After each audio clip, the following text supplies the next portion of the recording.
everybody, this is Corin Landwalker, and this afternoon we are here to delve a little bit into Star Citizen. Hopefully it is coming up on screen, because for some reason it is not being right there. We are. Sometimes the software does not want to play nicely. Unlike most streamers out there who are streaming the latest and greatest in the public test universe, seeing all the things that can come around in the next big patch, 3.11, this will not be one of those streams. I am still within the main live universe, and the reason for that is pretty straightforward, really. Disk space. I don't really have enough space on my SSD to handle multiple instances of Star Citizen. However, if you qualify under Wave 1 for the public test universe, that would include concierge and subscribers, you can download the public test universe and see all the new hotness, such as they may be. Undoubtedly, these other streamers will be able to tell you all about them well in advance. I'm not going to cover them until, they actually land on live. The thing that I was looking forward to, the coming of the Mercury Star Runner, has been pushed back by at least one patch. Not a major patch, thankfully, just a little incremental patch. And judging from the roadmap that is on the RSI website, that time may come sooner than expected, because the number of tasks remaining on that are awfully small.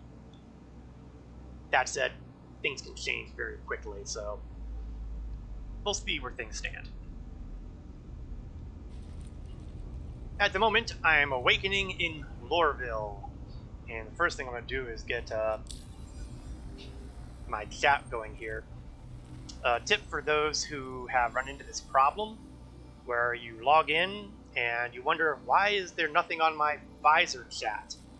Well, will this shock anybody? It's a bug.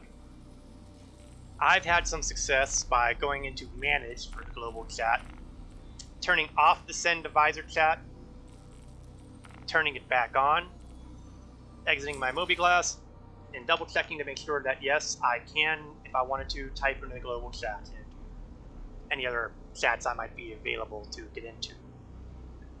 So, that much is right with the world. Now, the reason I'm in Lorville is, last time I was playing, I was basically just getting a ship back here, honestly. I was going to do some cargo trading in and around ArcCore, but ArcCore is always a problem. The last run I've had at ArcCore at Area 18, while I had no trouble with the landing in general, it didn't recognize me as having landed where I was supposed to land, so they were highly inclined to impound my ship and do horrible things. That didn't go well, and it's just another pain in the butt that happens at Area 18. Once again, I am washing my hands in that area. Now, I am going to admit that I have said this before, that I'm washing my hands of Area 18. And yet, I keep going back. Why do I do it? That's actually a pretty good question. I like Area 18 as a planet. Sorry, ArcCore as a planet. But Area 18 in specific as a city. Plus, in another month-ish, theoretically speaking, there will be the Interstellar Aeronautics Expo or something like that. I forget exactly what it's called. The IAE, which is the in-game explanation of why everybody is going to be able to free fly every single ship currently in this game. I don't have an exact date for it yet. When it happens, when it becomes available, I will certainly mention it. Maybe I'll even have a graphic on the overlay for the stream that says, hey, IAE begins in X days. That'd be nice if I could pull that off. I'll have to see.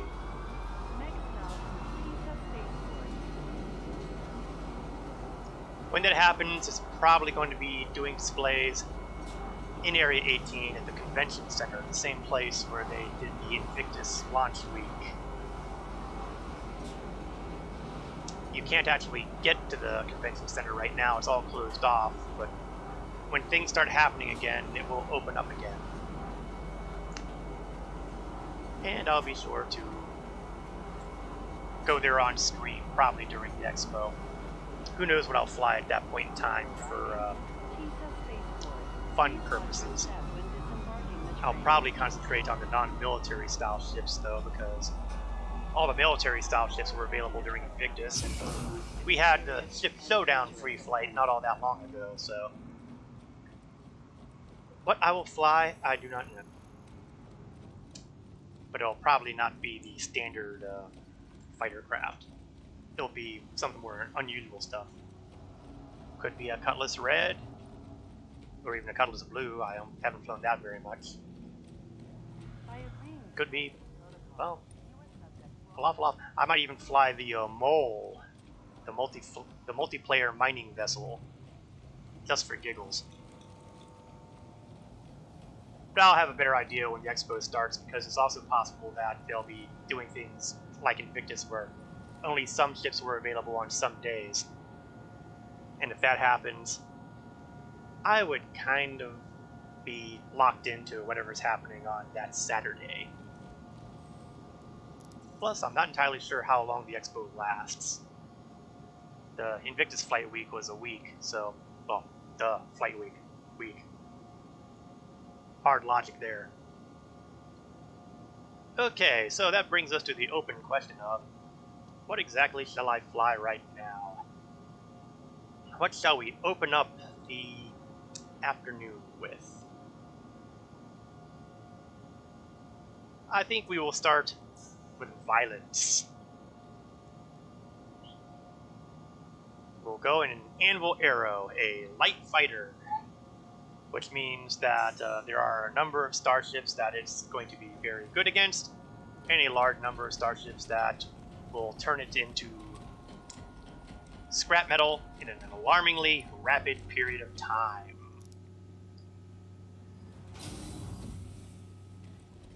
So, let's get ourselves over to the hangar.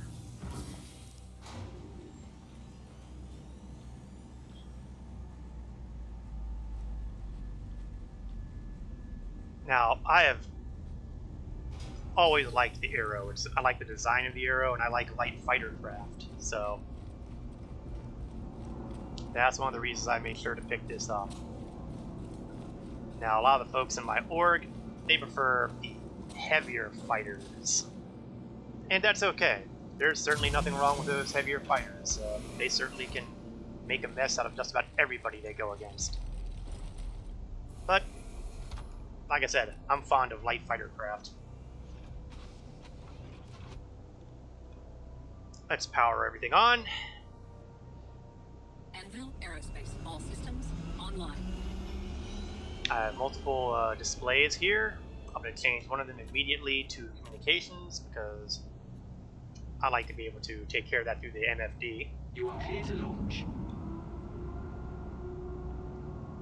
And we are going to try to get out of here before those hangar doors close back up again, because this is Lorville, and the hangar doors here hate people. They close almost immediately, so I'm up, I'm out. I'm looking for my flight path out of here.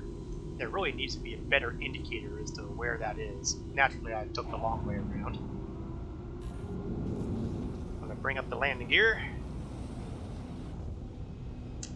I love that profile. Let's take a look at it again.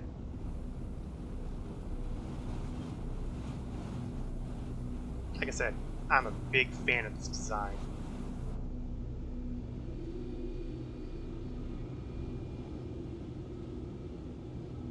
And then let's go up and up until we're 9 kilometers up and able to quantum. While it's doing that, let's see if there's anybody I can cut my teeth on, shall we say. Get my afternoon started with a bang. Preferably their bangs, not mine. We'll start off relatively easy with a Prime Stat 2. That usually means 2 starships, 2 fighters, one of which may have missiles. Because it has multiple starships, I will also go to the mercenary mission, Call to Arms. Because Call to Arms is basically free money for any extra ships you blow up after the primary target is down. I will go to the star map, or the system map for lack of Roy. It looks like we're going to be going to the moon of Magda, to a certain rendezvous location. I am well over the 9 kilometer boundary to jump, so we'll get that quantum drive spooled up.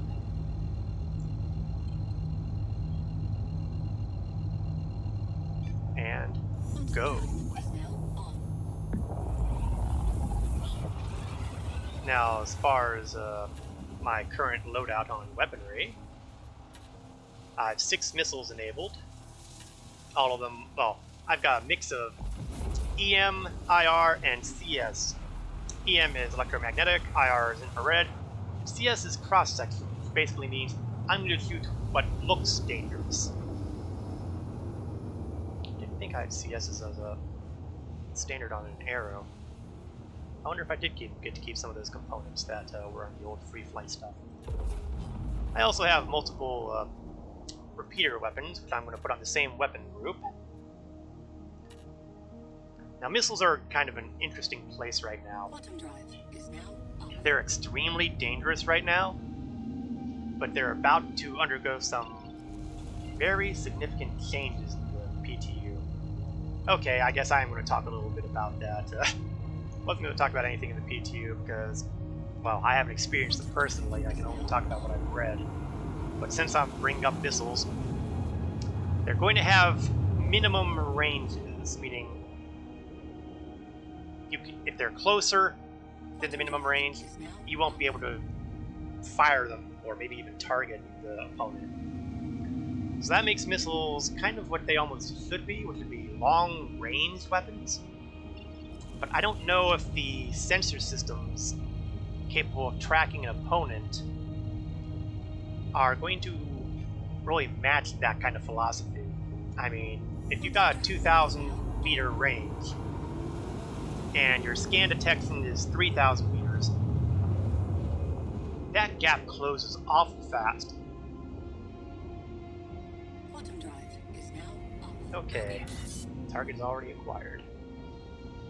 I'm going to decouple because on a light fighter I like to decouple.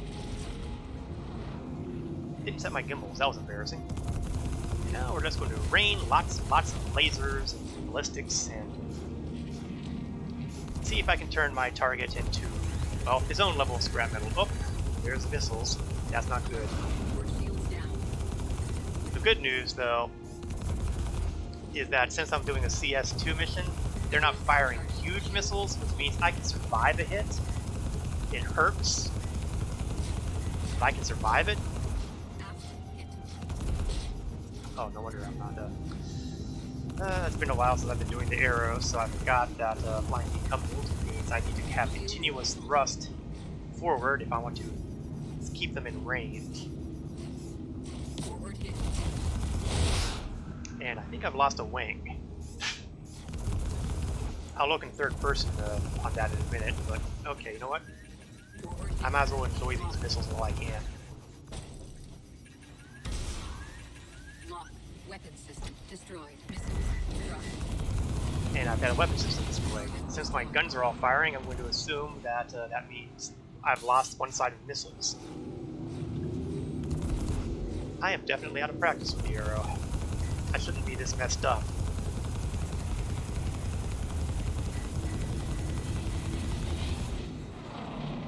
But I am this messed up, so I'm going to have to deal with it. Oops.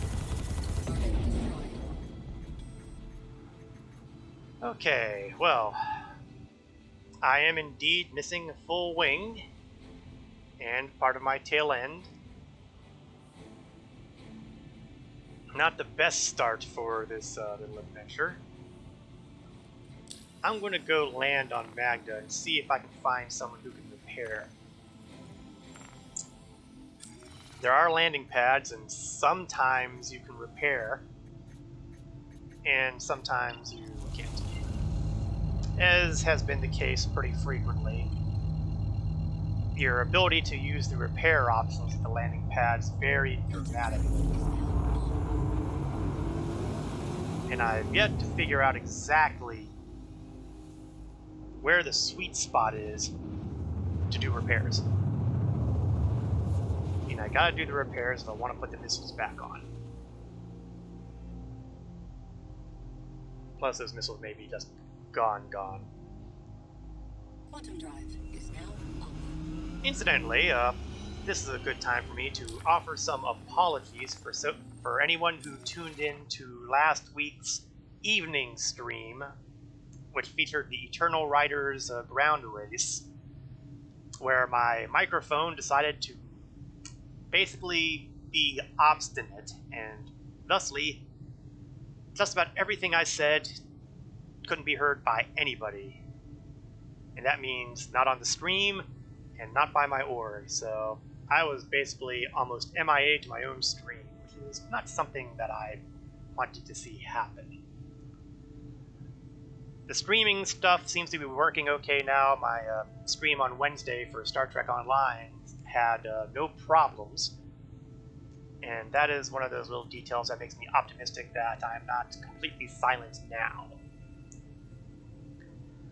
That said, if I'm completely silent now, I probably won't know about it until someone says something, and nobody can hear me, no one can tell me. So I'm going to assume that my stream of consciousness dialogue here is, well, actually it's closer to a monologue, is being recorded properly. Now I can actually see my landing pad, and I'm still 10 kilometers up, which is pretty nice. Apparently today it's clear skies on Magda. I see a blinking red light right down here. I'm sure that's telling me that something's damaged, but I have no clue what it might be. I think I see the second pad too, which is good. Unfortunately, I'm seeing something else too.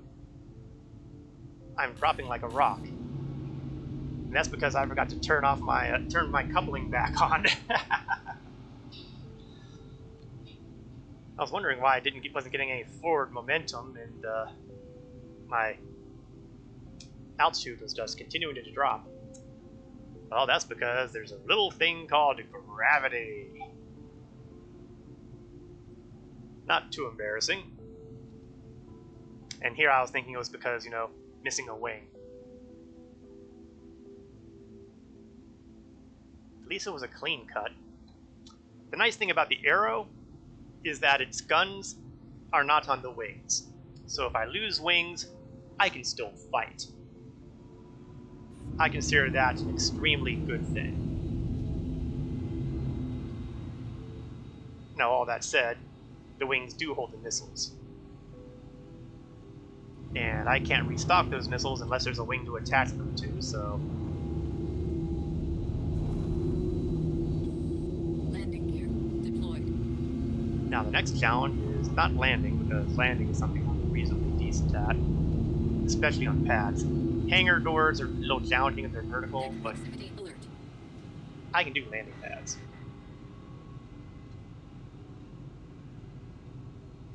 Landing complete. But like I said, there's a sweet spot which would allow me to do repairs, and I'm not in it. It's hard to see how it could be better. I mean, I'm practically smack dab right in the middle of the landing pad. You would think that I would be able to make repairs here without any problem whatsoever. Takeoff complete. But nope. Deck proximity alert. So let's go a little further up and try it. Landing complete. And still no dice. Okay, next step. We'll try to let the auto land put me somewhere. Gotta be lower for auto land. Autopilot landing initiated. And let it put me down where it thinks I ought to go. Landing complete. Well, so much for that. Looks like it has to be repaired somewhere else. And adding insult to injury, Takeoff complete. most other places have the same problem. I might be able to get everything done at Evers Harbor, the station that orbits Hurston, but I am not obscenely optimistic. Well, that's just a hazard of the game sometimes.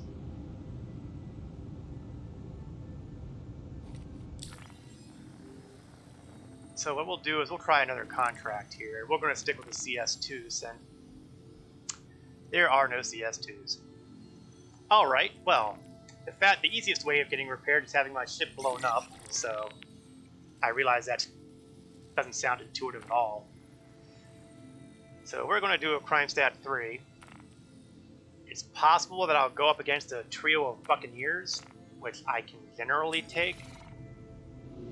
It is also possible that I'm going to go up against a pair of Drake cutlasses, which will mess me up bad. Quantum drive is now. But on the other hand, I've also been known to win these little engagements, so... All that said, I usually win those engagements when the ship is, you know, not a wreck.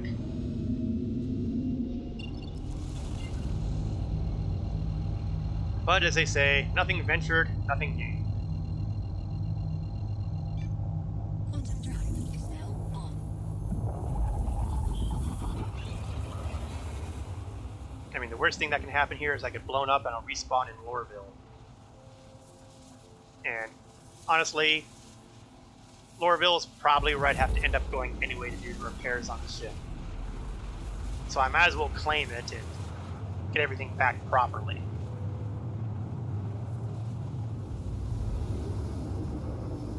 And of course, if I accidentally win the fight, well...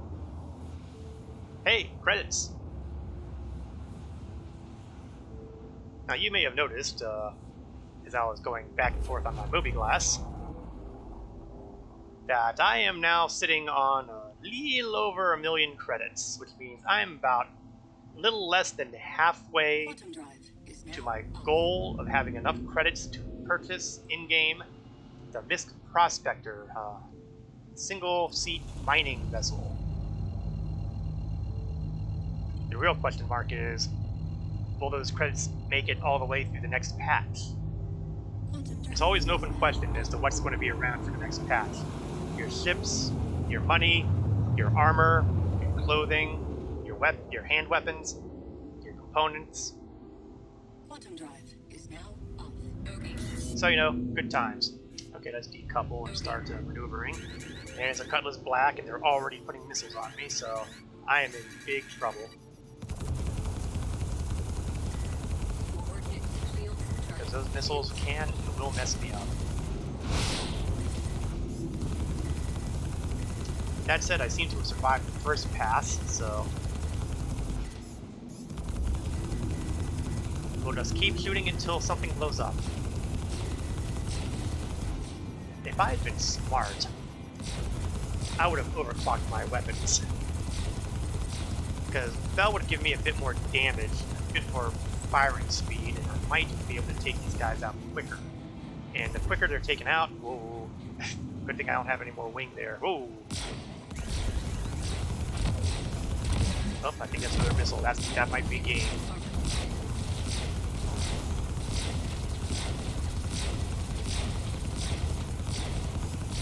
You can blow me up, but I want this guy down first.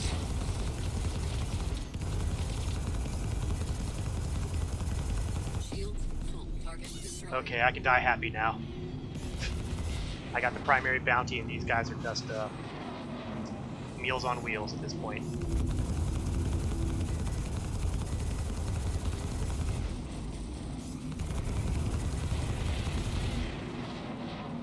This guy is flying a Buccaneer, which means they're pretty fast, they're pretty tough. But they are nowhere near the danger that the Cutlass Blacks are. Oh, except for missiles, of course. Missiles are always a problem. And a Mustang Delta who is not barely worth writing home about. I'm probably going to expend more time shooting it down. Good thing I'm not using ballistic ammunition because it would probably cost me more money to blow them up than it would be to just go away.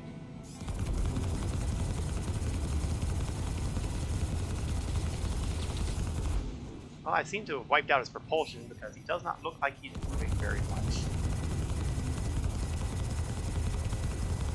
That means I can just sit here and lean on my trigger until something like that happens. Okay, we'll put the coupling back on so I can go in a consistent direction again, preferably not into debris, or asteroids, or other little hazards. Ship does not look like it's been hurt as horrible as I thought from those hits. The hull might be damaged, but it doesn't look that bad. I mean, if you look at my... Oops, looks like it went away since I'm not in the fight anymore. If I look down here, well, that just looks awful, doesn't it? Body's hurt. Looks like maybe the top turret is hurt. Obviously, I'm still missing the wing and the fin.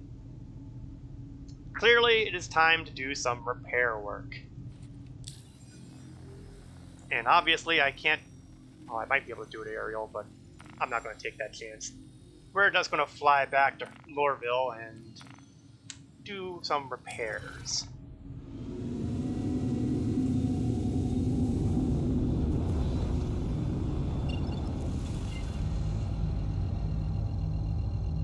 Now, it'd be nice if I was able to actually see visually some more of the damage that was done to the vessel. And maybe that'll happen at some point. I know some ships have a fair amount of stuff that will show you the damage done to their ship. But I'm guessing they figured that if the Arrow was taking that kind of damage, it would probably be bits and pieces floating around out there somewhere. I think I'm also missing one of my thrusters that help me maneuver. Let's hope that's not a major problem in landing. Because if it is, things are going to get embarrassingly horrible. Quantum drive is now off. Well, it might not be that horrible because... Oh, let's rebalance my shields. I was putting full forward to the shields to deal with the head-on missile hits. Perhaps they worked better than I thought. Because I'm still alive. Against my expectations.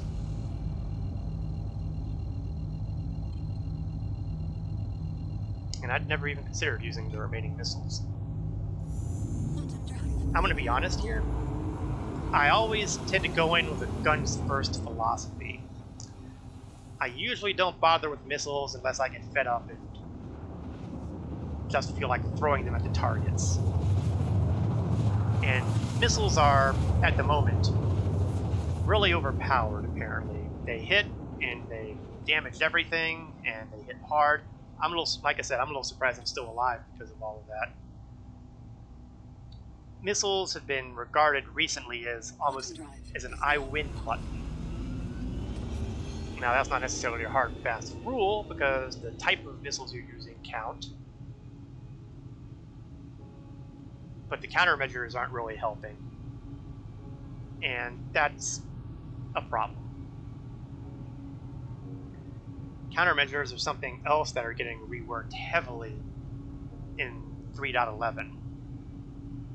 I've seen a couple brief videos, but not enough to feel comfortable describing them. But it's going to be very different than what we've got now. Or at least that's their plan. I think I also read that they were reverting temporarily in the public test universe, so... Things change awful fast on that kind of a region. That's why I'm sticking, well, one of several reasons why I'm sticking around with the live version of Star Citizen right now. Alright, Lorville is calling on me saying, hey, You go where we tell you, so I better tell them to tell me where. Of course, by the time I arrive, the hangar doors will be closed. Bogey. And sadly, as I understand it, that's still going to be a problem as of the next patch, because I have not heard of any fixes done to the timing of these hangar doors. And that is really annoying.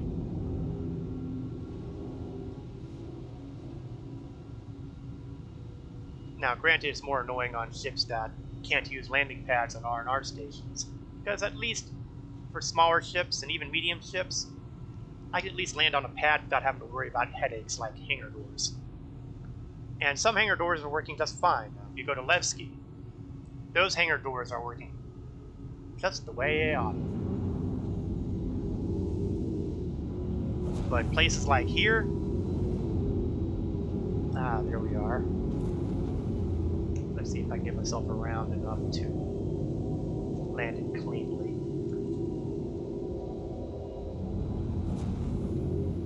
The doors aren't closed yet, which surprises me. Stay tuned, though. I'm gonna drop my speed limiter down dramatically, because I would like to make sure that when I get in, I'm not going too fast. Forward proximity alert. Oops. Hit the forward key instead of the down key. Important pro tip, folks. Be aware of which one makes your ship go forward and which one makes it go downward. I'm going to drop my landing gear, which I should have done right off the bat. Landing gear deployed. Well, it's not like I have any wings to bang Autopilot against. landing initiated. And the reason I'm doing an auto land is I'm hoping it'll put me in the spot I need to do repairs. Landing complete. Landing complete. Have a pleasant stay. Repairs are doable, so I'm going to do repair first, because restocking now would be silly since I don't have anything to mount those missiles on. So we'll wait until we see the wing come back. And there it is. Next step, rearm. Or restock, technically speaking. Let's see if those missiles come back.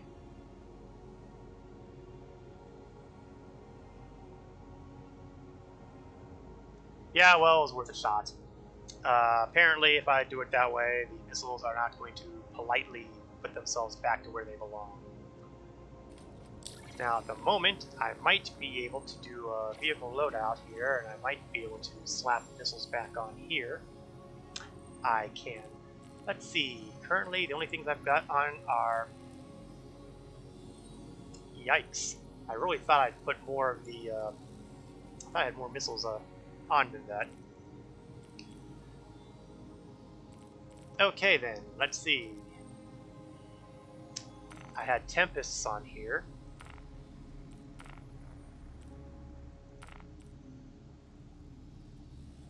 And I think I had... Well, I didn't think I had Strike Forces. I thought I had Dominators, but I guess not. So we'll fill the rest with Ignites. I could have sworn I had an EM missile on here, but... Yeah, but they say they're all in use.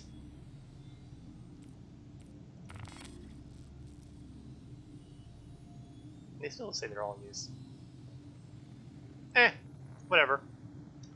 It's not like I don't have a large supply of missiles. I mean, look, I have 61 available missiles for Ignites. Clearly, I'm not going to have trouble using them. In fact, I have 24 of these Strike Forces, which I don't know all that much about, but they're cross-sections.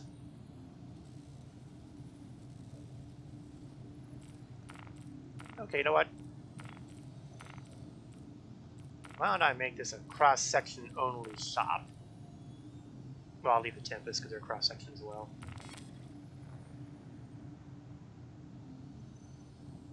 I feel kind of bad doing this because I'm getting ready to store the ship, so...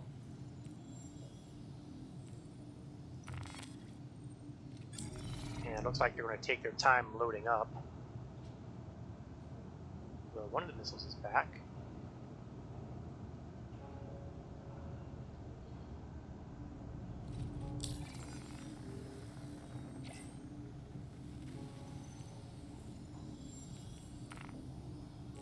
Well, this list of them is being on, so presumably when I come back later, they will be back later. Oh, now they're all here. It would be great if I had a progress bar to tell me when they were finishing putting up the missiles. But then again, I was doing them from the vehicle manager, and I don't think it works quite like that. Engines offline. Let's power everything down for a moment. And we'll grab a new ship. That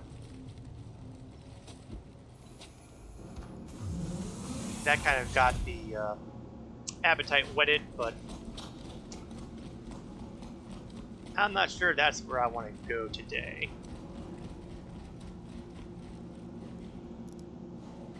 And I have plenty of other vehicles around to mess around with, so we'll see what looks good. Oh, I know what looks good, but I'll be more specific. What has utility that I feel like using today? Well, I do need money. You may have gotten that impression by the fact that I'm only halfway to getting a prospector. So I'm going to need something that has, shall we say, potential for finance. We'll store the arrow. So how's about I bring up the Anvil Carrack? And we'll see if I can do a healthy-sized cargo run. Maybe it'll be a little easier because since the free flight week is over for all of the, well, it was closer to 2 weeks. It was almost 3 weeks. I think it was 5. Since it's over, that means the number of caterpillars available for cargo transport have gone down drastically. So maybe, just maybe, really maybe, I might be able to fill up and make some credits. I am not incredibly optimistic on it, but hey, you try things. Sometimes they work. Now, I really do like the Carrack. It's a large ship. It's not a capital ship. I guess it's kind of sub-capital, honestly.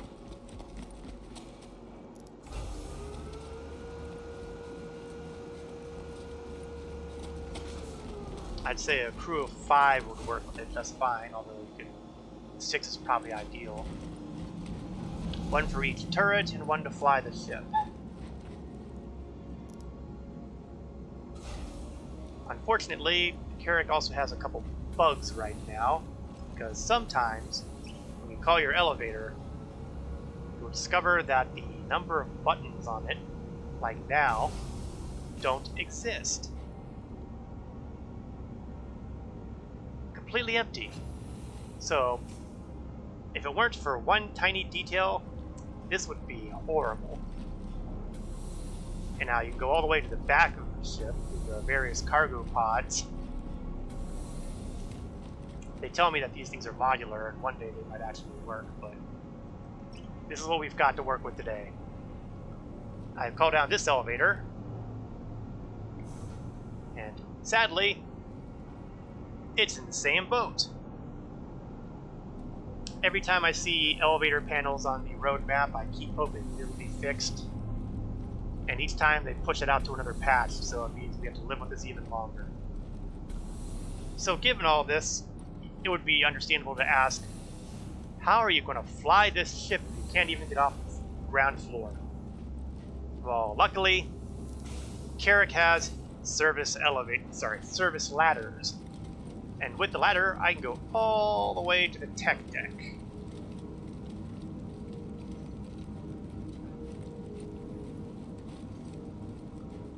And once we're here, I can head forward to the upper bridge. Another benefit is that the bridge is divided into top and lower halves, which is a good thing because you'll see that this one is also hosed. which means I can't get down to the habitat deck unless I jump off the upper deck here. It is not hard to jump down here to the lower deck, but then you run into the tiny problem of being able to get out, because that ladder, at this present time, it doesn't allow you to stop at the floor between the tech deck and the sub deck. So if I were to jump over, sure, I'd be able to use the pilot seats, but I would never be able to get out. I'd have to self-destruct the ship. That would be the only way out. Luckily, from the command station here, I can do everything I can do from the pilot chair. Well, just about. I don't have nearly as many multifunctional displays to work with.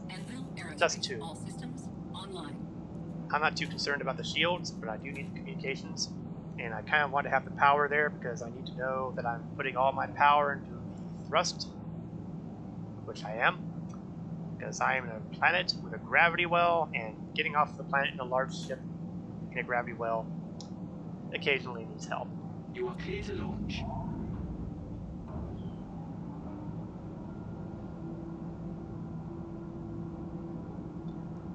Now, the nice thing about being in the upper deck, though, is I have a relatively unobstructed view of everything above me.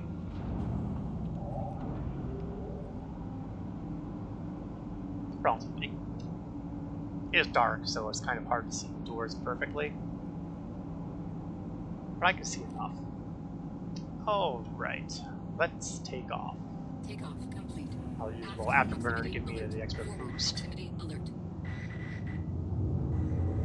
And I'm up, and oh, even better yet, the guide to escape Lorville's air traffic control area is right in front of me.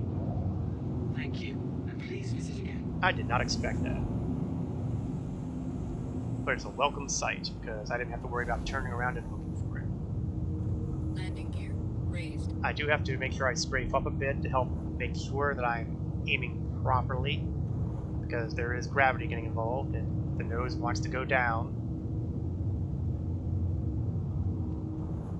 And we are clear of the Lorville air traffic control guides, that is.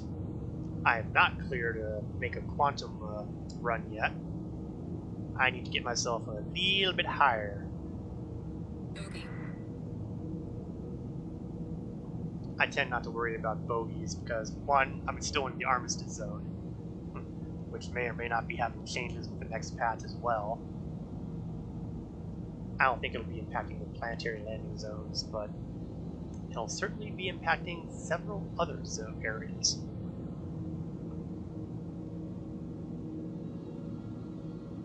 Just a little higher, and we'll be ready to... Okay, honestly, I could have done that a few minutes ago, but... Aerial is always a good place to start, because Aerial has Laranite, and Laranite is apparently the most valuable substance outside of, drugs in the Stanton system.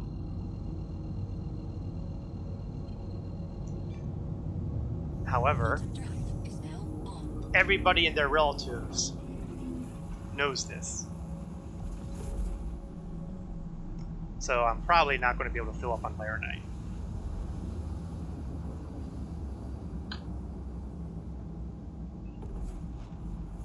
I will also probably not be able to fill up on the next best thing, which would be, I think, titanium.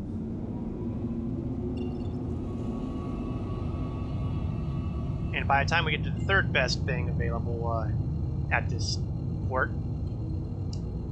it's not even going to be worth it. So I'm probably going to hop to a couple different stops to load up before heading to Lorville. And all along the way, I'm going to be praying that we don't have a 30k error that crashes everything and therefore wipes out all of my money. That's right. Forget pirates. Server crashes are the most feared things in the hearts of any cargo runner. There are ways around that, but I'm not doing them. Mostly because of lack of convenience. If I would have been smart about it, for example, I would have gone to... Well, actually, I don't think it would matter, because I'd still have to land. A lot of it has to do with how the game recognizes where your ship was last.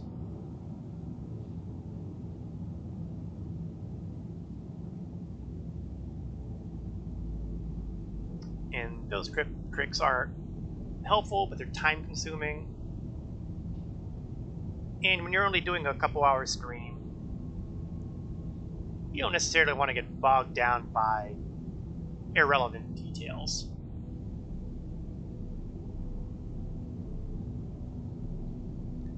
We're closing in nicely, though. I think I see the target.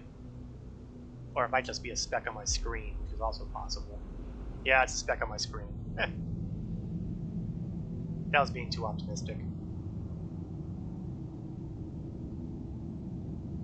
Well, it was nice and clear on Magda. It isn't quite so nice and clear here.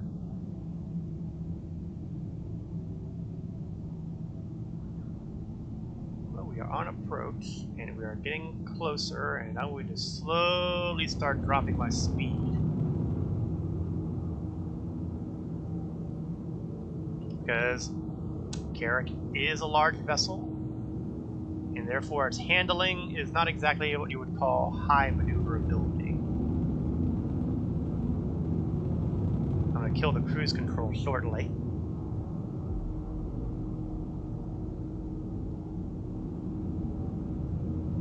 Try to angle myself so I'm approaching the large pad. Okay, cruise control is off. Making the final approach. Landing gear.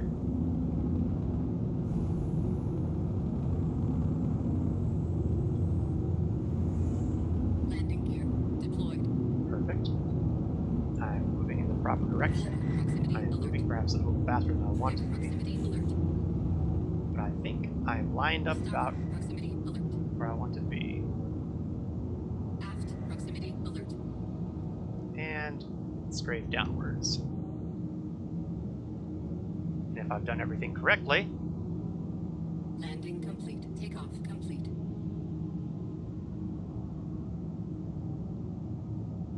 maybe not 100% correctly.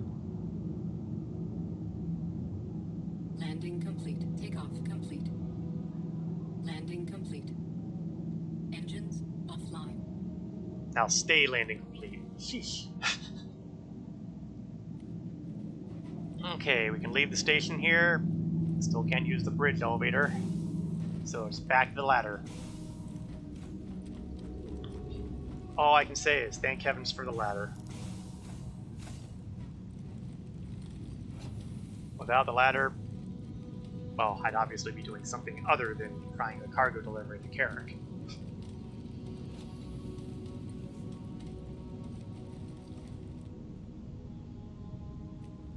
I always get confused as to where the hatch is after I get down from the ladder. I have no trouble with figuring it out when I'm coming up the ladder. But down the ladder, it's looking like I didn't move myself up quite far enough. That might account for some of the bouncing I was doing. Now, as you can see, it is a little warm and toasty here on Ariel. It is a nice balmy 100 and, well, that temperature is rising awful fast. Let's just say that it's well over 200 degrees and looks like we're pushing our way to 300 degrees. Yep. Nice and toasty warm outside. Here I am in my orc medium armor. There we go. Which is not exactly equipped to deal with inferno temperatures. 376 degrees outside. I would die out here in 7 minutes. Maybe 8 if things go well.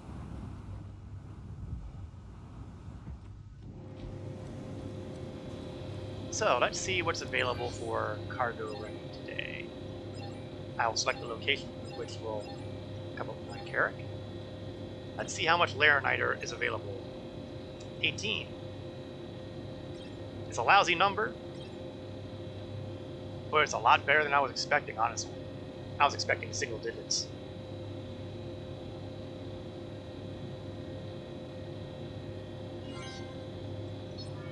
Okay, next up is titanium. Let's see how much I can load up on that. And ooh, I can load up on the titanium. I'm positive that won't come to bite me later.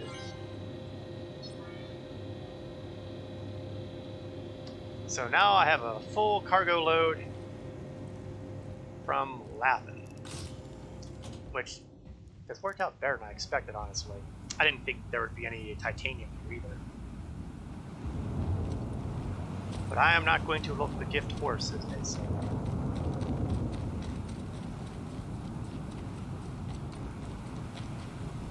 So the next step is pretty straightforward. Go to a port that will purchase Laranite and titanium. And by the most remarkable coincidence, Floorville is just such a port.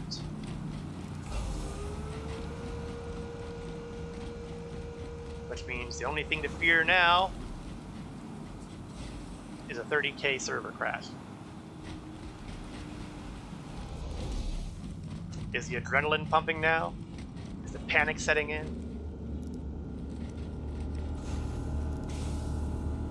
You want to talk about risking things.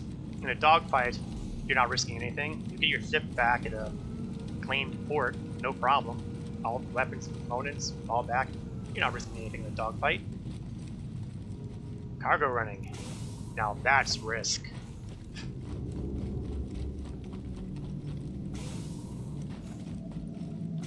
I swear, if they put on the pledge store an in-game T-shirt that said, "I survived 30Ks," I would buy that thing in a heartbeat. Engines online. I might even pledge it multiple times. Takeoff complete. Aft proximity. Thankfully, Ariel's gravity is not great. And that's just the way I like it, because that makes it so much simpler to leave. Landing gear raised.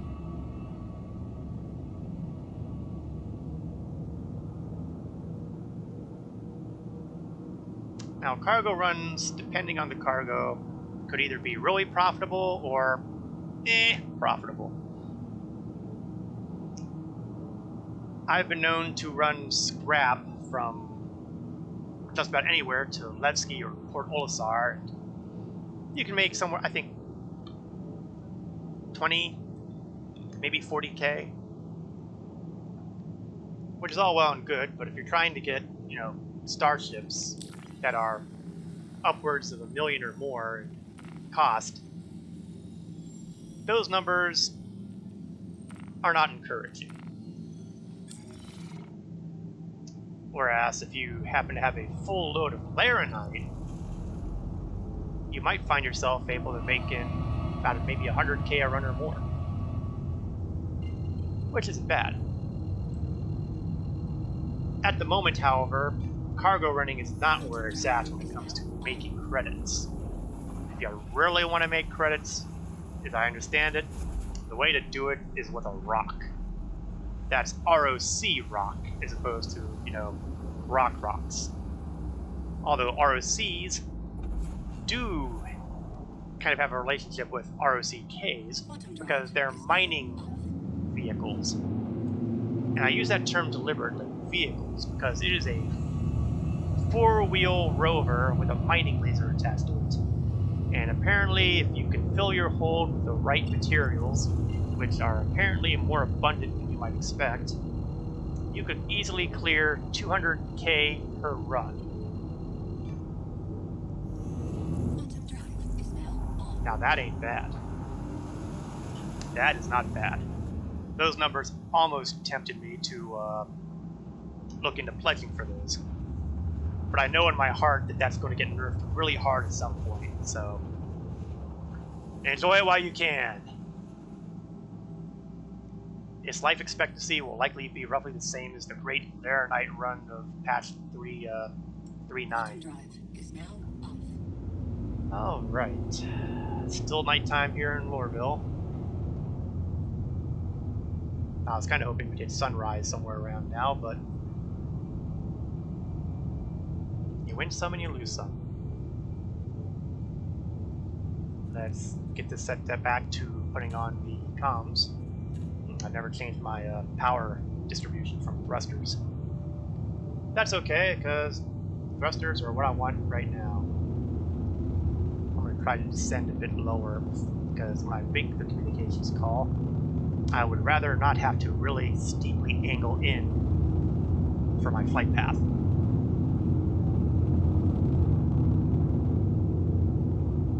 I honestly don't know how well it'll work out, but you gotta try. You always gotta try. No communications opened yet. Still heading closer. You would think that by now I'd be hearing from someone. I'm about almost 6 kilometers up and closing in. There we are. Let's get that landing path.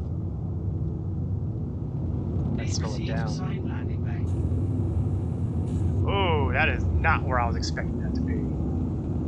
Gotta readjust my course significantly here. Looks like while I was trying to get my verticals handled, what I really should have been paying attention to was my horizontals. Well, you know, the plan was okay in theory.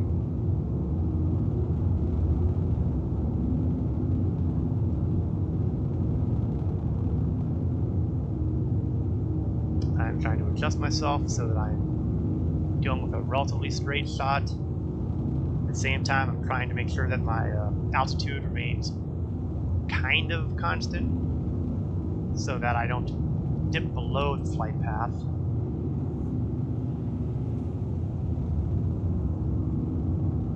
Alright, alright, alright, all is well, all is well.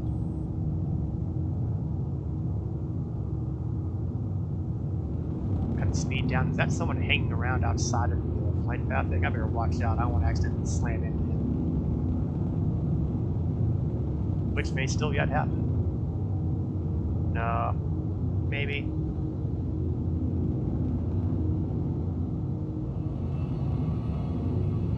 Okay, well, if I am understanding this correctly, it looks like that, no, that doesn't look like it's it.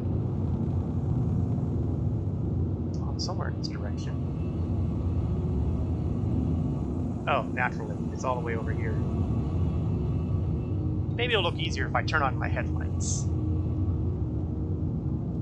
Now, another bad bit of news is, and this is no great surprise, the hangar doors are closed. And they wonder why I complain about their air traffic control. Gosh, guys, if you could just occasionally leave the doors open until you have a ship landing in them. It's not hard.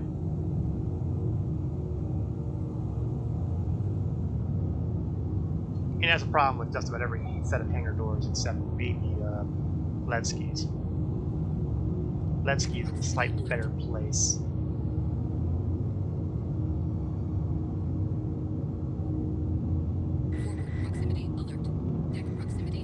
Drop a little bit, forward a little bit. I'm trying to get myself reasonably close, but not horribly, horribly close. Now, a smart person would go into third-person view, but I'm really, really trying to get to the point where I can start doing this kind of thing in first person without a major issue. Open the doors.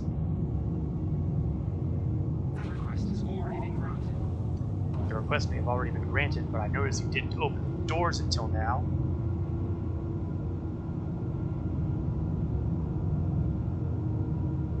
I am relatively sure that I'm not going in straight.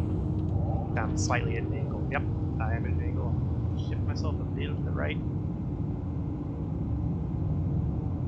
I'm pretty sure I'm okay with my left and right. Just my front and back, that's a concern. Yeah, I think I just bounced it back on One of these days I will have it nailed down perfectly, but today is not that day. Put the landing gear down. Landing gear deployed. Oops, that's not what I wanted to hit. I'm trying to rotate myself slightly. Now I've lost my angle indicator. Landing complete. Landing complete. Have a pleasant stay. But apparently I did not need it.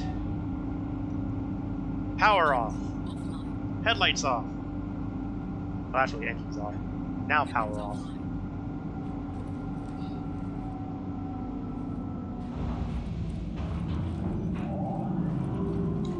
And now it's the trip to the Central Business District in Lorville. And it is indeed a bit of a trip. Always enjoy going there because, well, I'll be brutally honest, it looks cool. Hearst Dynamics building is such a huge, huge structure.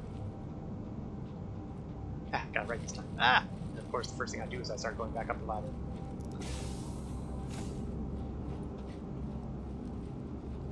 Just in case you haven't had the opportunity to see that kind of thing, this is what the cargo bay looks like when it has cargo in it. Nice, huh?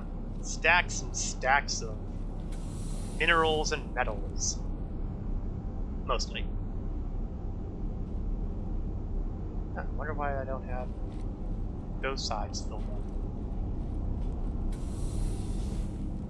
Maybe there was a stock thing. I didn't think it was stock as an issue, but maybe it was. Doesn't matter.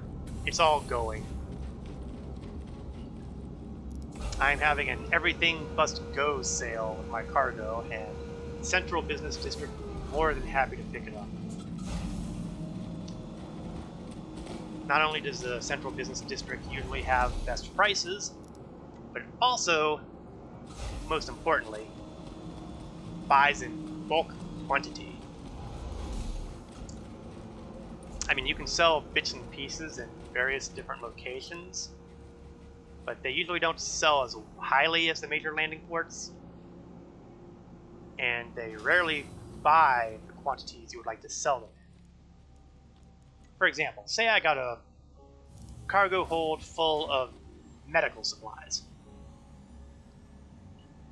Now, by the books, a lot of the places that will pay good money for medical supplies are the R&R stations at various points in Stanton.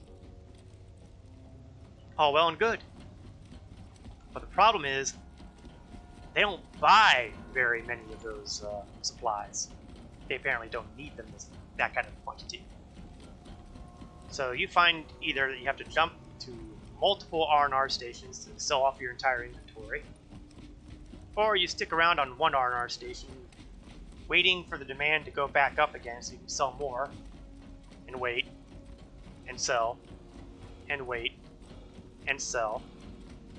This is, incidentally, one of the big problems that contraband running also has. Yes. Oh, I had more time than I thought. Folks running contraband can probably fill up a very large cargo hold filled with illegal drugs or other illicit materials. And the profit volume on those tend to be very, very high. You also can't sell them except in very specific locations. And at those specific locations, they will only buy a small amount at a time. In other words, taking a caterpillar to smuggle ETAM, for example, is not exactly the best use of your cargo space, because you will probably spend the next month selling it all off.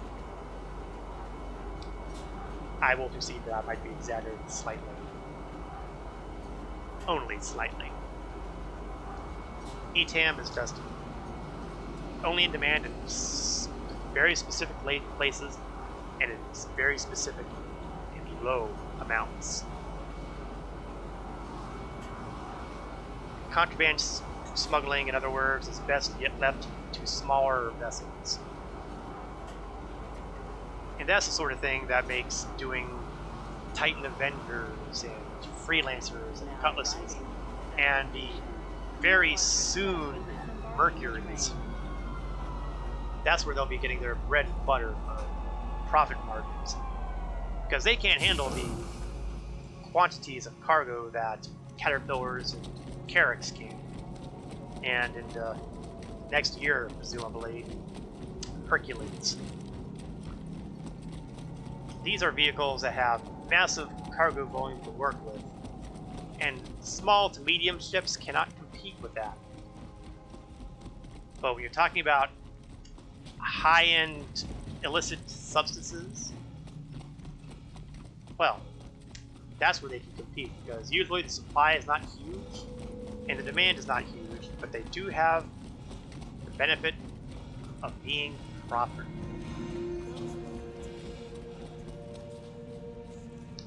Yeah, like I said, I like the Hurston Dynamics interior, even though you only get to see very little bit of it. You get to see the trading area, and then you get to see where they sell their guns. I suppose we can make a quick stop over there to take a look at all of that. But first, time for some sales. 45,600.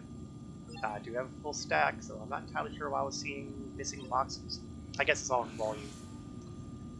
So, we'll sell the titanium.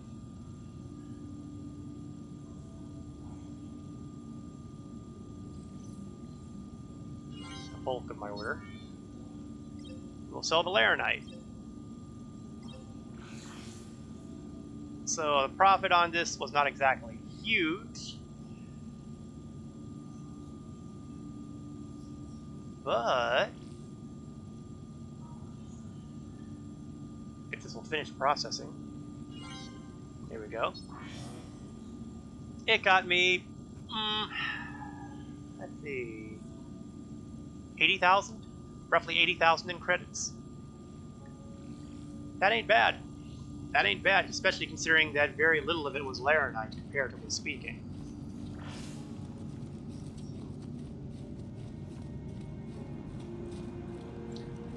I want to take a quick hop to the other side of the building here, or at least the other side of this part of the building. Oh, I didn't notice this before. They have a nice little lounge area here. And yes, a little waterfall too. It's nice to be rich. And the folks at Hurston Dynamics, they make the kind of money that we're making look like pocket change. Proper perspective, Hurston Dynamics bought the planet. That's why it's called Hurston. Foundations I lay are so we may all stand higher. Isn't that a noble sound? The reality of Lorville is not nearly as cute. This is the Hurston Dynamics showcase room, and this is where you can purchase a couple of weapons that Hurston Dynamics is known for. I believe we have the attrition repeaters, and I can't rightly say I remember what the other weapons are. Let's find out. I mean, I could. Yeah, I will. Instead of looking here and trying to guess, I'm just going to walk over here and look. Dominance scatterguns. And they've got these in just about every size you need. If you have a ship that can mount a weapon, Hurston Dynamics has a weapon that can fit upon it. It's likely they even have size 5s.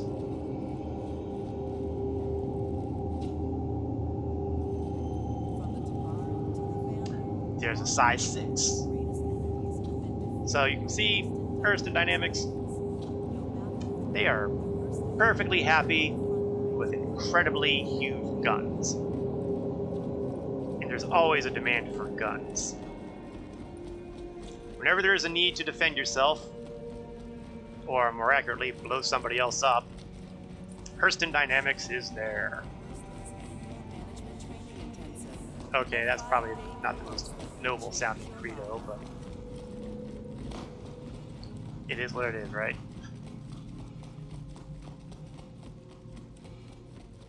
Now the Carrack is going to store long before I get back. And that may be a good thing too, because I can see that I'm at 68% hydration. I can still take it. We're sorry. You exceeded the allotted time to depart. We will have to return your ship to storage. You know what? Why don't we grab... Initiating ship storage procedure. For your safety, please vacate the area. Yes. Thank you for your cooperation. I kind of want to go somewhere else right now. If I grab here, I'm not going to be able to... Initiating ship I am in a storage quandary. procedure. For your safety, please vacate the area. We'll go back out. I was thinking about making a scrap run somewhere, but there's a limited number of places that will purchase the scrap, and I don't feel like going to those particular places.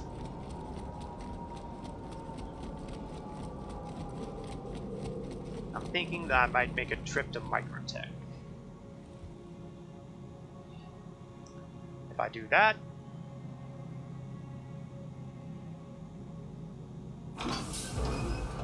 maybe I'll do a cargo run there.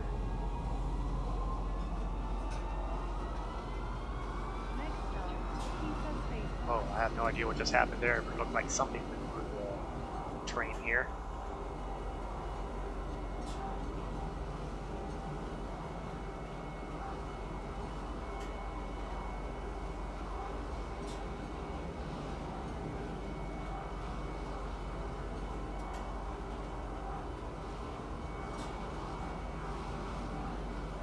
Okay.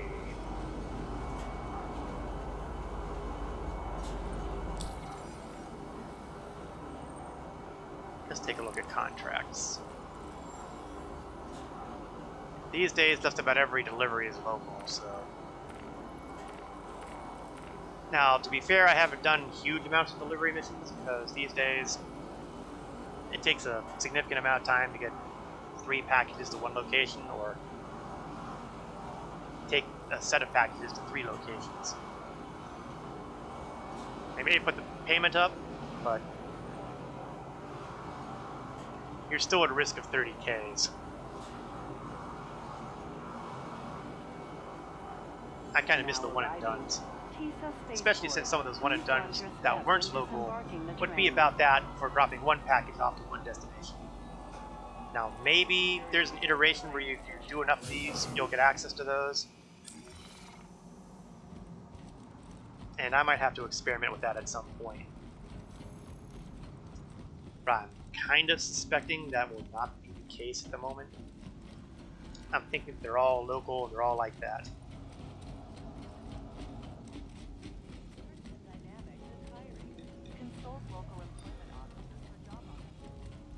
Once we get up to the terminals, I'm going to hop on the mobiglass again, see if there's any personal contracts that look interesting. Personal contracts are different usually from the general contracts because these tend to be personalized to you, and they tend to be, I don't want to say illegal, but pretty often they're illegal. Unfortunately, the only one I've got up here right now is the station at Levski, and that's a little out of my way for where I want to be going. So, looks like we're going to be just taking a straight-on trip.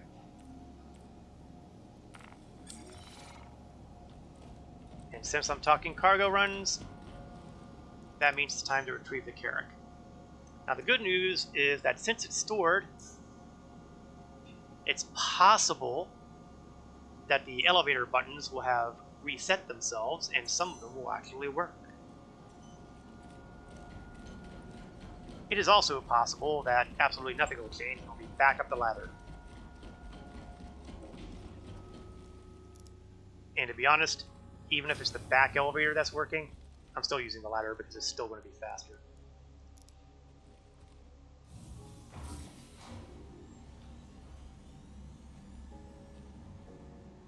Still gotta admit, with all this running around and the climbing of ladders and stuff, this character must be physically fit.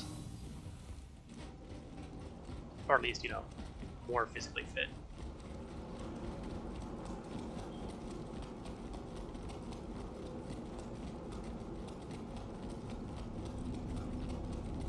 Run, run, run, run. All the way to the front end.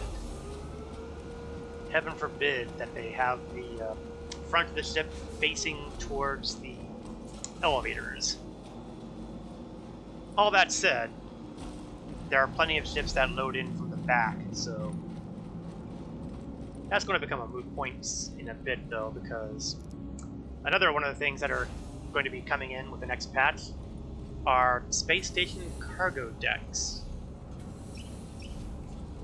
At the moment, I get the impression that they're just pretty to look at, but there may be a future. Speaking of possible futures, we're in a future that has my access to the elevator again.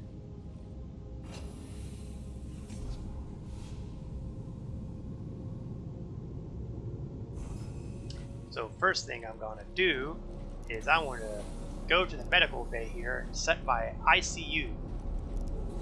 What the ICU will allow me to do is effectively die and respawn right here on this table. Of course, the ideal situation is that I, don't die. But if I do, for almost any number of reasons, I'll respawn there. The reasons why I would not would be A, a server crash, or B, the entire ship that the ICU is on blows up. But if I get shot in the head, or if the all systems online. Environment turns out to be too hot or too cold and I fry or freeze, I will reappear in that bay, presuming that the Carrack is not obscenely far away. And I think the obscenely far away part is measured in millions as opposed to thousands. Although I'm not 100% sure because it's been a while since I read up on that stuff. But it's certainly more than enough to say accidentally die at the central business district and respawn on top in my Carrack.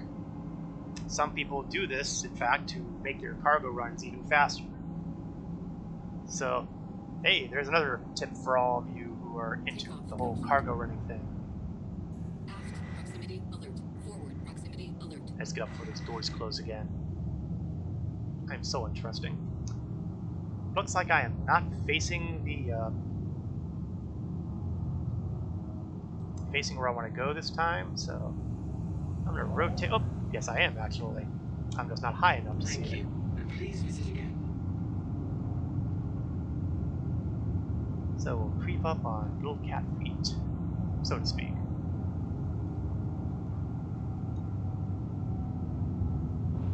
And then forward motion.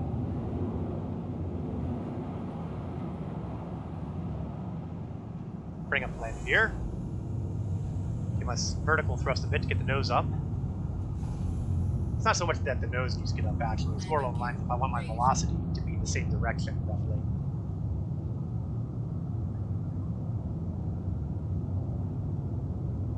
And clear the splines, which means I am clear of the cursed autopilot. And we can start angling up. Up, up, up, up. Bogey. Avenger Titan, somewhere above me. Well, the good news is an Avenger Titan is hardly a threat. I mean, unless it crashes into me. It doesn't have the firepower to overwhelm a Carrack's shields. I don't even think its missiles can do it, if it has any. All that said, a ship crashing into you will probably still mess up your day.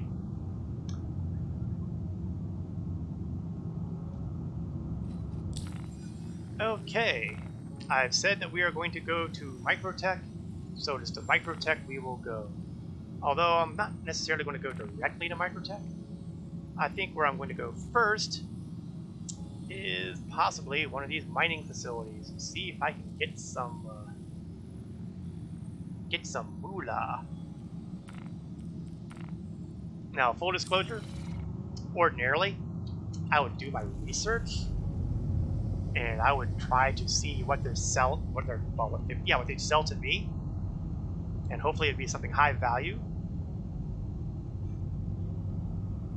Quantum drive is I've got a nice spreadsheet, and there are websites that will allow you to check these things. But I'm gonna do it the hard way.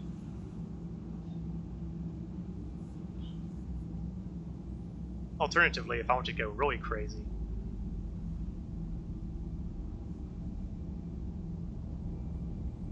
Yeah, you know what? I will kind of. I'm not really. It's not really crazy. Let's rebalance those power distributions like I didn't do before. But what I'll do is once I get into Microtech's area of influence, shall we say, what I'll do is I'll look up delivery missions. Where there is a delivery mission, there is likely to be a trade terminal. Where there is a trade terminal, oh, I'm getting an invite from one of my org mates. I have no idea if he's listening to this stream or not, but I am more than happy to party up with him. Let me see if I can, what's happening?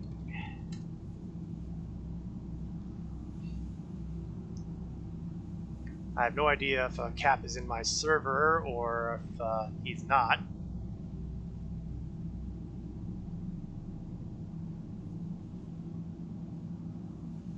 We are currently 26 million kilometers out of Microtech now.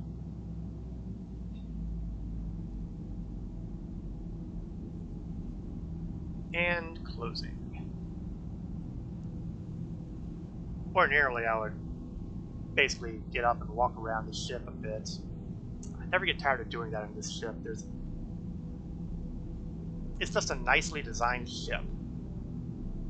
It's got its captain's quarters, it's got its crew quarters, it's got a rec center, it's got a kind of rec center. It's got a mess hall. The tech deck is a hint of a bright future because you'll be able to do repairs on the tech deck. Basically component repairs, I get the impression for. You'll be able to operate drones of some kind. There's an engineering area, which is always nice. When the physicalized damage starts being available, when you can actually do in-ship repair work, that'll probably be one of the big places for it. There's a kind of a stellar cartography deck at the top deck. Doesn't have any purpose now, but someday when exploration comes in, maybe it will. And then you've got the hangar, which I have not used very much at any time recently. The hangar can hold a snub ship and a couple other ships as well. Small, very small ones. It's a little tricky to do as a solo player. It's not impossible, but it is doable. But while they persist under ordinary circumstances, there is always 30Ks. Always, always, always. So I haven't really gone to too much effort to try to load up hangars. The Anvil Pisces is designed for it, and Pisces actually comes with the carrot when you purchase it. At least, let me rephrase that. When you pledge for it, the Pisces comes with it. I don't know for a fact if the same will happen if you buy the game. If you buy the ship with in-game credits. Okay, we'll take a quick peek at the local contracts. I did say yes, yes.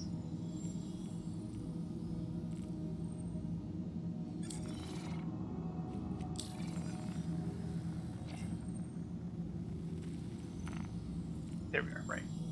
I thought I saw that, I just didn't, yeah, that's me. Okay, where was that? Contracts. Let's see what they've got here. Growery, research, research. Location on Microtech proper, but that's probably not going to have what you would call high-value stuff. Calliope sounds like a winner, doesn't it? SMC A6. And I was looking at A8. So let's see if I can find A6 on here. There we are.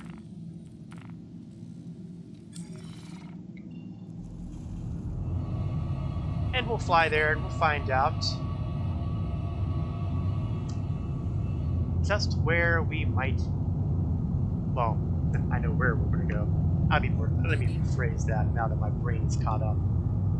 The goal is to see if there's anything worth purchasing at that mining facility.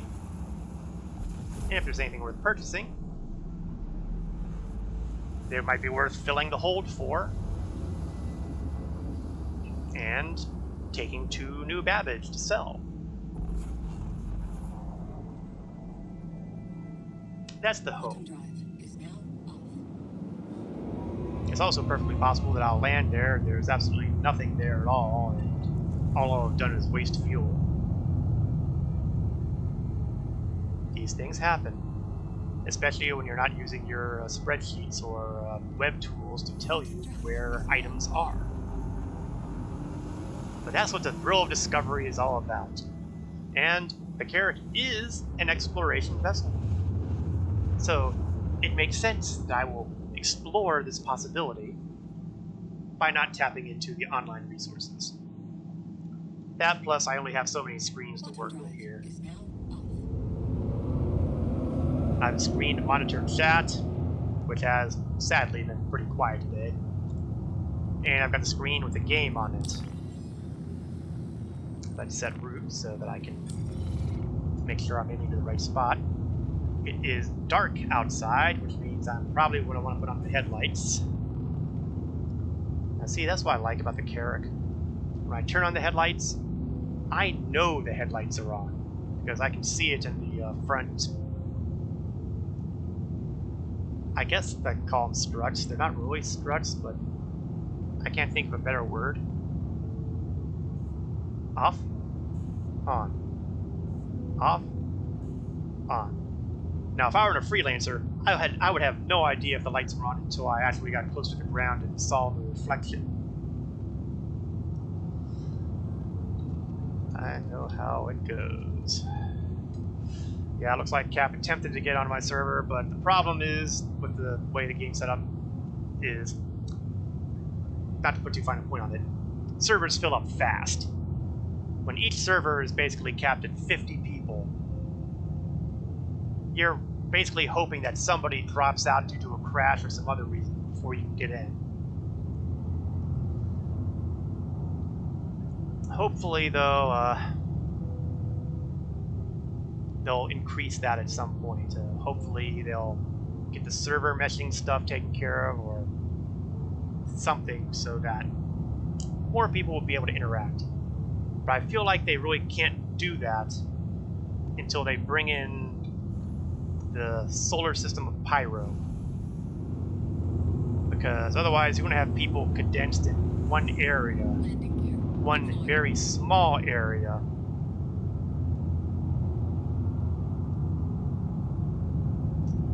And that's where things are going to get a little tight. We have hundreds and hundreds and hundreds of people all at once. You need space for all these people to cohabit. Okay, I am pulling back. I think I may have pulled back not far enough. Yes, I am indeed still screaming, and yes, I am drifting like crazy here. I am not going to be able to land neatly on this pad.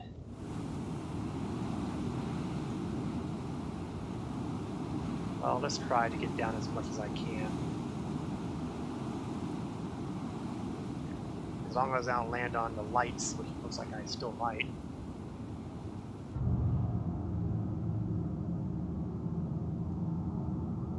It doesn't look like I'm quite on right. Let me see what happens if I turn off the Engines engines. offline. Yeah, it's a bad sign. Online. I'm caught on something.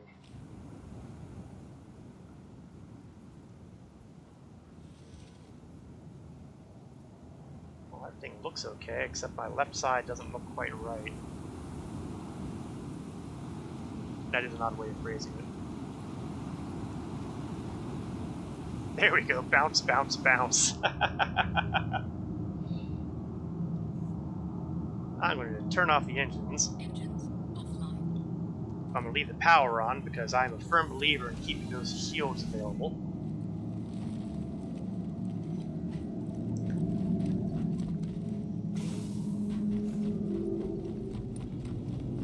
Elevators are still working, so I can go on that. And then we'll soon find out just how freezing cold it is outside.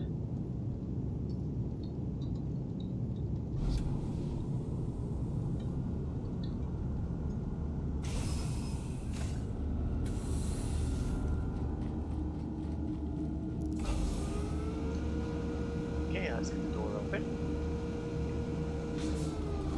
And let's find out how cold it is. Well, it's bad, but it's not nearly as bad as I was expecting. I can basically survive for 12 minutes out here at the current temperatures.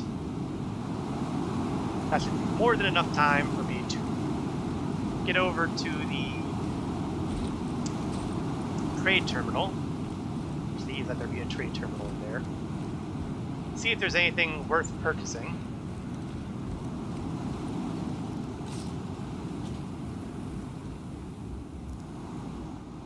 Here we are. Temperature's back to normal. It's great being inside a pressurized, temperature-controlled shelter. Now let's find out if there's anything worth buying. There is acetine. Is there any quantity in here? A decent quantity. 184 standard cargo units. That's a pretty good pull right there.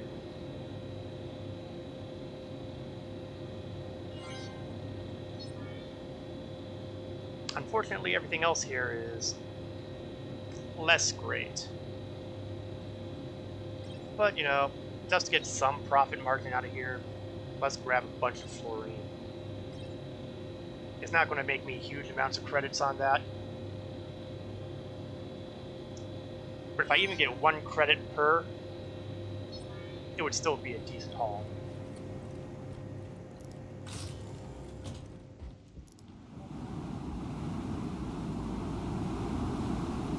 Okay, back outside. Icy, bitter cold of Calliope.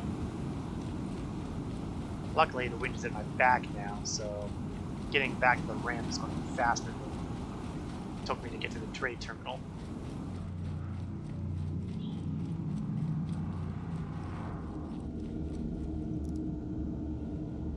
Close up the front end. Brrr. Let's get that body temperature back to normal. Look at all those lovely, lovely, filled with cargo bays. That's what I want to see.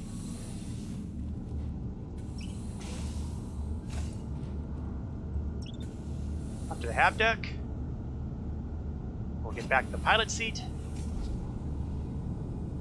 And then it'll be off to microtech.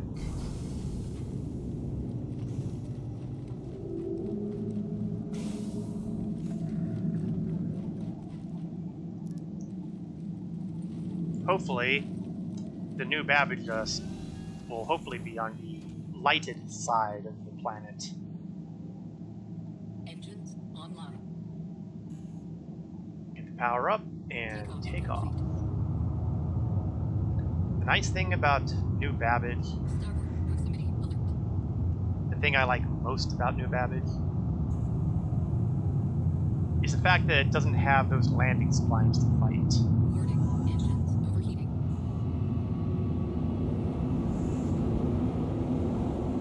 that makes takeoffs and landings a lot simpler. I don't have to worry about that really annoying. Oh god, please don't let that happen. Someone's already talking in chat about 30Ks.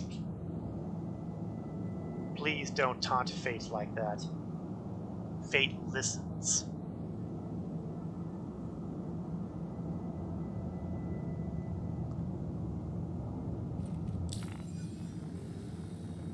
As long as they hold off until I've made my delivery at New Babbitt, or even if I crash after I've landed, that would be okay too. I mean, it's not ideal, obviously, but at least I wouldn't be losing heaps of credits.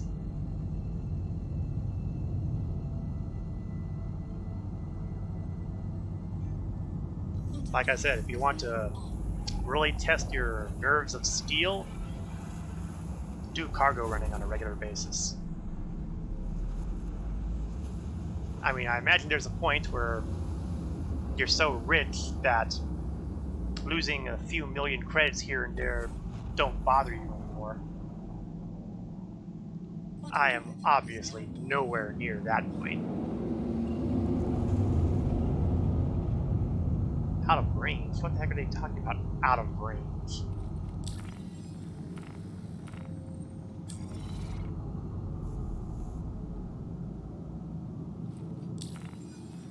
Clear route.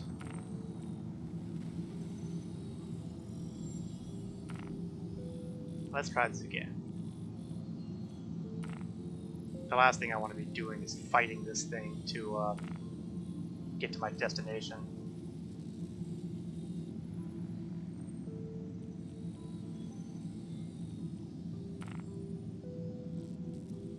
Well, you know what? Fine. If I have to go to Port Tressmer first, I'll go to Port Tressmer.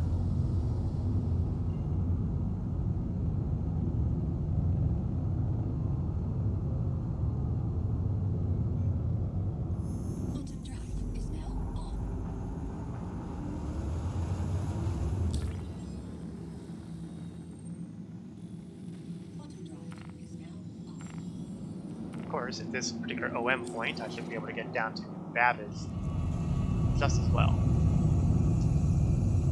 Sometimes I think the navigational systems could really use a bit of tweaking.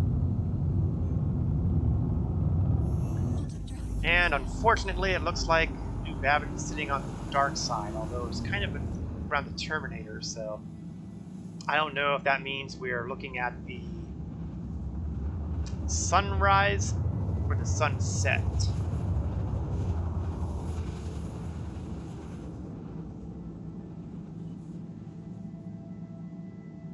It doesn't really matter because ultimately, sunrise, sunset, doesn't matter, it's still dark. And that means I am going to have to seek around and see if I can see the spaceport. The spaceport is usually pretty well lit.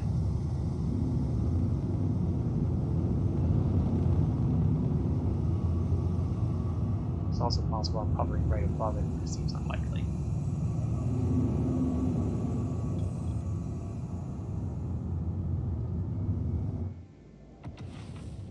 Okay, looks like it's over to the left.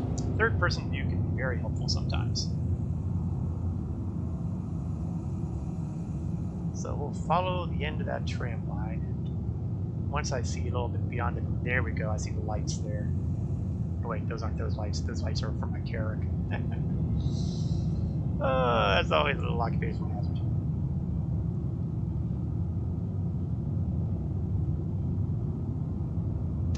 Once I get in range of the spaceport, they'll open communications, and oops, I was looking at the wrong tram line. Now I'm pointed at the spaceport, and those are the red lights I'm looking for. Once we get a little closer, I'll open up communications, and at that point I can stop panicking about the 30Ks, because even if it crashes, the ship will store at the spaceport, and I'll be able to sell everything off. It will be a happy ending all around. But first I need to be in range.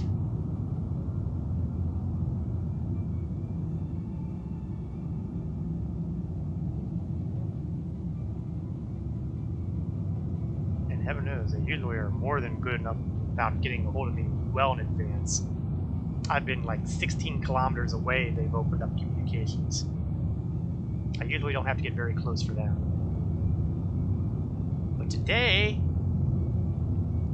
it seems like they want to be cranky. Come on, guys, I'm in a Carrack. There we are. 18 kilometers out. It looks a lot closer than that. Landing bay. Now, I am not yet close enough, unfortunately, to see which hangar they're going to put me in.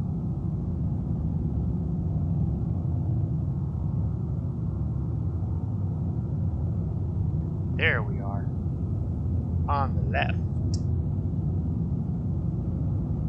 Now, there's two orientations that this pad may be.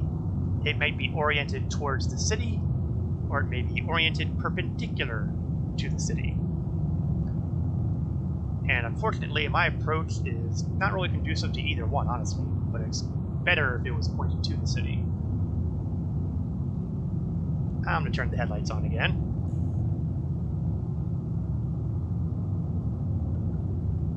And once we get a little bit closer, I'm going to start cutting that velocity down. And by a little closer, I mean now. Because I feel like it's closer than it looks. It feels like it's a lot closer. Oh, yeah, that's a lot closer than it looks. But on the bright side, it is oriented the way I want it to be oriented. So the only question that remains is, how long will those hangar doors stay open? I'm going to concede that the Microtech hangar doors are usually better at staying open than, say, I don't know, Lorville? I'm going to admit, however, that that is what you would call faint praise. Okay, let's level out a bit. Try to kill the forward velocity a bit. Try to kill the drop a little bit so I can adjust myself properly.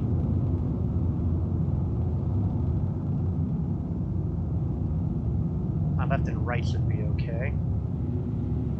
But front and back may still be an issue.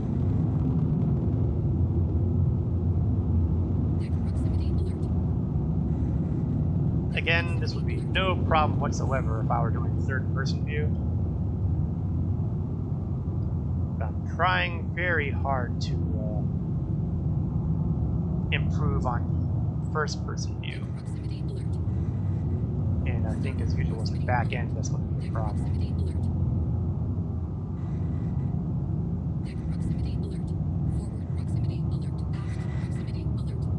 Now it looks like the front end's going to be the ouch.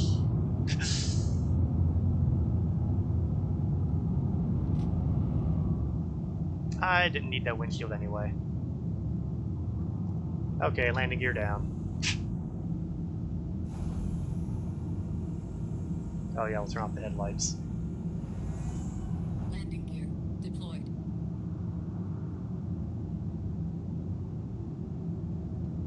I really do like the hangars in Microtech. They're the AeroView style. Complete. Landing complete. Have a pleasant stay. Engines offline. Okay, power everything off. Exit the seat.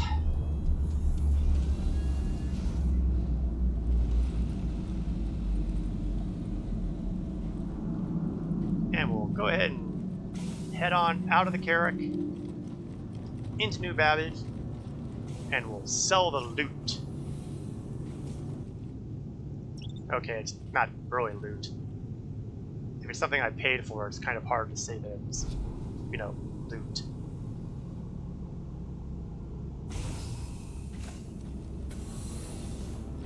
Alrighty. I'm gonna open the door. is open.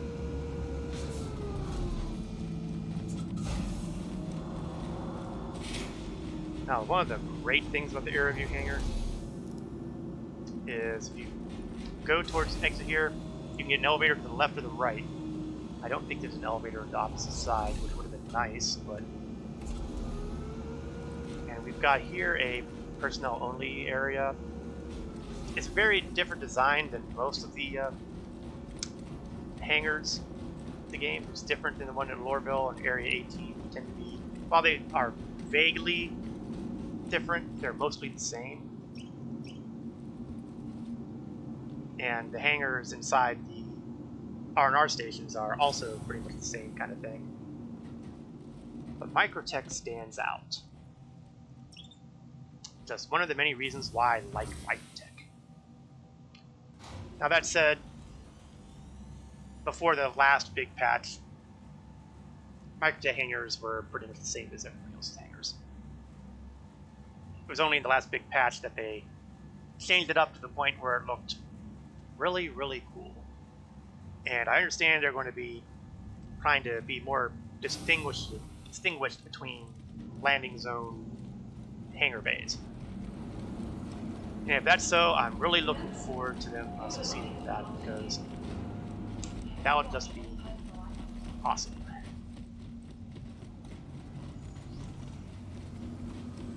That said, I recognize that there are an awful lot of things that need to happen in this game, and priorities are priorities. We'll see what happens when things happen. Okay, so far so good. All the elevators are working properly in here.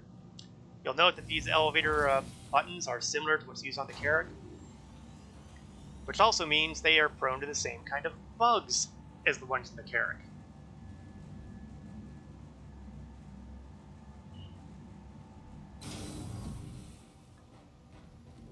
So it's perfectly possible to wind up trapped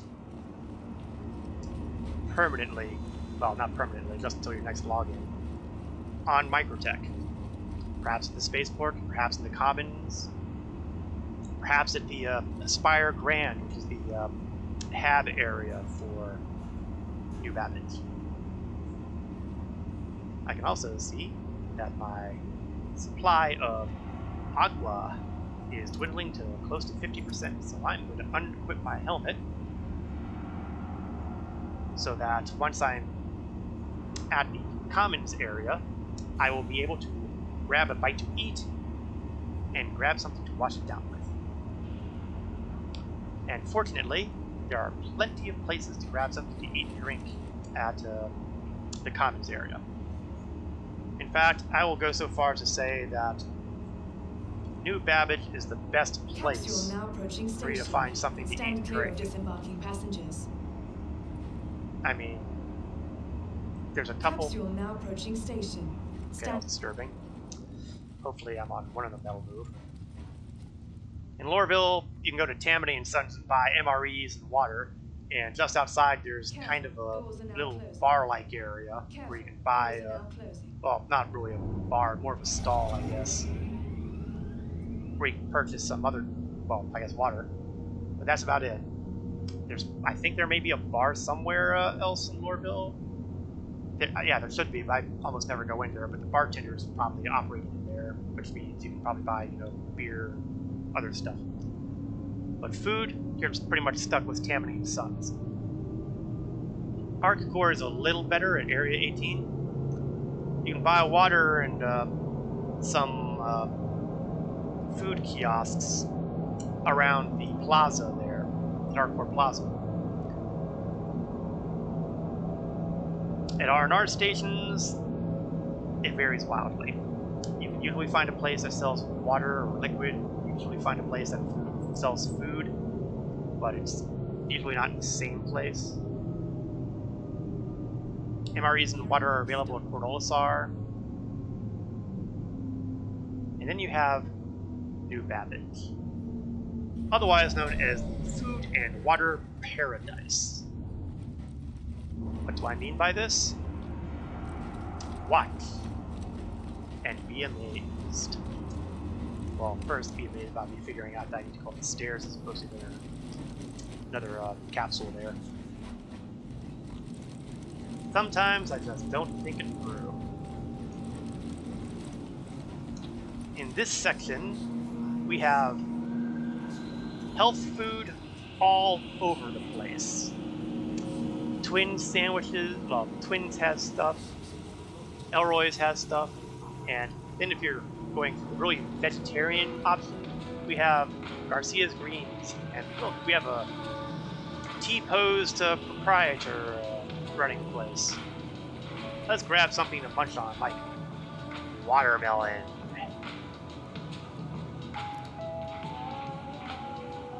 Now what I'm really waiting for is a lot of these R&R places have these pizza places with boxes of pizza, and I'm just dying to see them put that in somewhere along the line. It's gotta happen. Okay, that was refreshing, but unfortunately it only got me to 90% for my nutritional needs. So I'm gonna grab an apple too. Hey, you know what they say, an apple a day keeps the doctor away, right?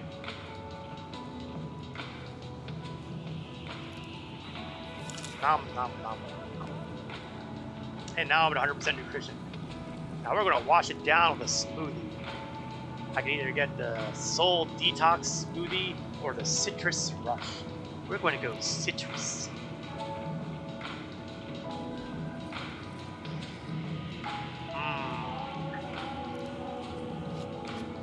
Still have that bug where the twitching the cap isn't quite right. Let's see that hydration value just go up and up and up, and done. That was good. And because we're in such a conscientious location, I will do the conscientious thing and toss my finished bottle into recycling because it's polite. And since I'm heading in the right direction here, we're going to head into the plaza area. We'll put the helmet back on because I don't want to forget about it later. These are the kind of things that get people killed in airlocks. I'm going to cut through the factory line store and make my way to trade and development. And we can take care of selling off the cargo. The trade terminals are right in your face.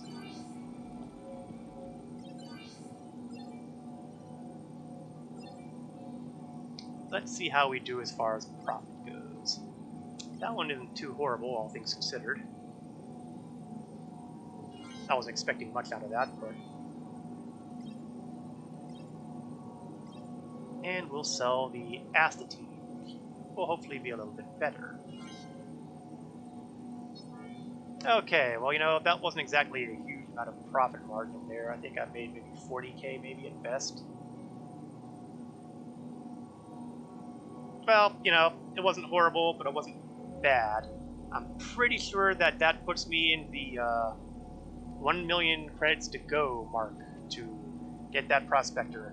Always presuming, of course, that the next patch doesn't wipe out everything. Could happen. Could happen. But there is no point in worrying about something until it happens. Let's see, is there anything that would be useful to purchase here? Oh, I know. Since I'm here, I'm gonna tell you a little story about what I'm getting ready to do here. My organization has been known to occasionally get into trouble with the law. We're sorry. And that's happened to me as well. I'm willing to cop to it that yes, I have possibly done illegal things in this game. Ship storage procedure. For your safety, please Usually in support of those aforementioned individuals who broke the law. And in order for them to help deal with some of the problems that come from this sort of thing, better level that. Initiating ship storage procedure. For your safety, please vacate the area. In order to help these people get out of trouble, shall we say, I have had to occasionally go and help them out, and this requires the use of certain kind of crypto keys, which allow you to hack terminals. I have no idea what they're selling here, but it looks impressive. I guess the stuff that'll be in the game someday. What I'm really trying to do is find the trade terminal so I don't have to worry about guessing at what I'm looking at. I know there's one in here, so it must be on this level. I will find it. Because it's easier to do purchases in bulk that way, as opposed to having to, here we are. Vice, the Ice Pick crypto key. It is possibly the best one in the game at the moment, although I can't 100% prove it. So I'm going to grab myself, 15 of these things. It'll cost me 24,000, but given the amount of trouble that my org mates have gotten into, I believe this is a purchase that is well worth it. I don't want to tell you how often I log in and hear about them having been in prison. And of course, they need someone to get them to a terminal where they can slice away their criminal status, and they need crypto keys, but they don't have them because they're recent escapees. So somebody has to get them the crypto keys. Now, if I were smart, I would really be loading up on the cheapo crypto keys, but hey, why do it halfway?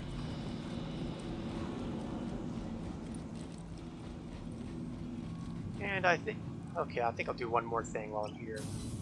One of the nice things about New Babbage is that it has a couple places where you can go to the surface. And the surface is cold. That's granted. But the neat thing about taking it to the surface at the commons area is there is a single garage here. Just one.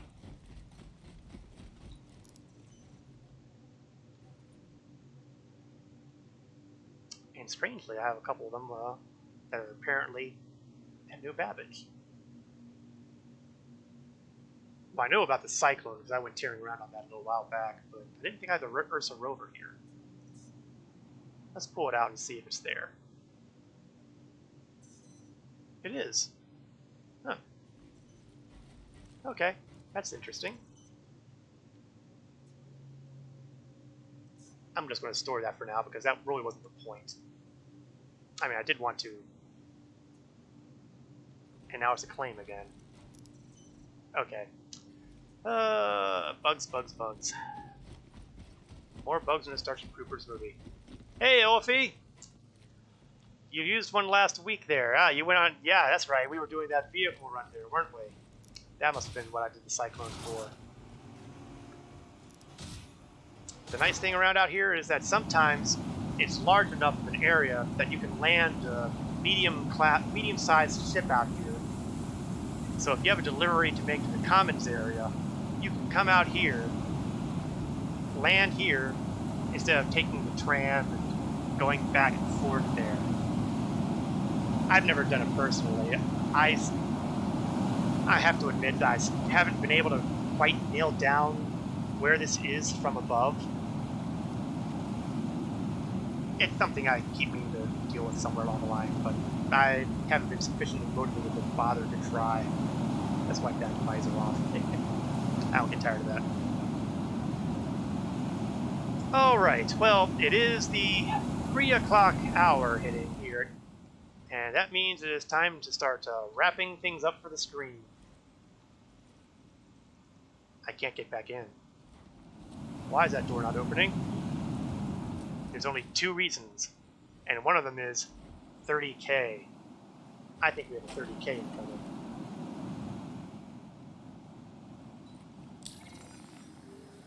Do I still have my equipment manager on? Do I still have my helmet on? Yes, I do. The fact that I cannot open this door, however, is a... Okay, that was even stranger. Maybe it's not 30K, but walking through doors like that when they're closed, we would call this a visual bug. Okay, so as I take it easy here in the lockers, I will remind folks that I will be streaming once again Star Citizen next week, next Saturday at 1 o'clock p.m. Eastern to 3 o'clock p.m. Eastern. I will also be streaming Star Trek Online as usual on Wednesdays at 8 o'clock p.m. Eastern to 10 o'clock p.m. Eastern. I hope you have enjoyed this stream. I certainly enjoy sharing my little adventures here with everybody, and I hope to see you all next time. This is Korath Landwalker signing off.